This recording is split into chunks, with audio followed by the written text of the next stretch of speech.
श्रीसात्मभूमुख्यसुरार्चिताङ्घ्रि श्रीकण्ठसर्वादिपदाभिधेयं श्रीशङ्कराचार्यहृदब्जवासं श्रीचन्द्रमौळीशमहं नमामि। चण्डां सुसीतां सुकृसानुनेत्रं चण्डीसमुख्या प्रमथेट्यमपादं षडास्य नागास्य सुशोभिपार्श्वं श्रीचन्द्रमौळीशमहं नमामि।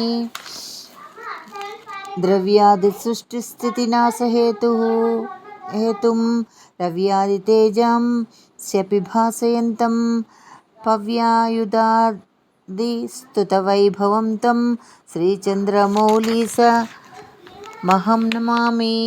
मौलिस्फुरग्नःसुता सितांशुं व्यालेशसंवेशितपाणिपादं शूलादिनानायुधशोभमानं श्रीचन्द्रमौळीशमहं नमामि। लीलाविनिर्धूतकृतां तदर्पं शैलात्मजासंश्रितवामभागं शूलाग्रनिर्भिन्नसुरारिसङ्घं श्रीचन्द्रमौळीशमहं नमामि।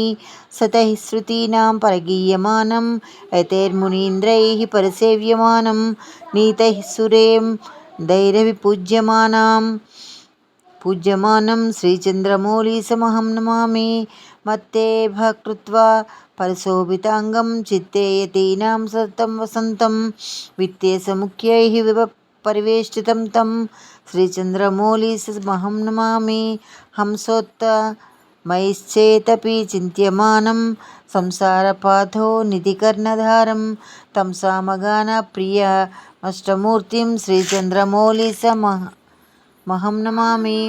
सतागहं नित्यचिदेकरूपं सतां गतिं सत्यसुखस्वरूपं हतान्धकं हृद्यपराक्रमन्तं श्रीचन्द्रमौळीशमहं नमामि। मायातीगं वीतभयं विनिद्रं मोहान्तकं मृत्युहरं महेशं फालानलं नीलगलं कृपालुं श्रीचन्द्रमौळीशमहं नमामि। मित्रं हि यस्याखिलसेवधीशः पुत्रस्य विघ्नौघ विभेददक्षः पात्रकृपायाश्च समस्तलोकः श्रीचन्द्रमौळीशमहं नमामि। इति श्रीचन्द्रमौळीश्वरवर्णमाला स्तोत्रं सम्पूर्णम्।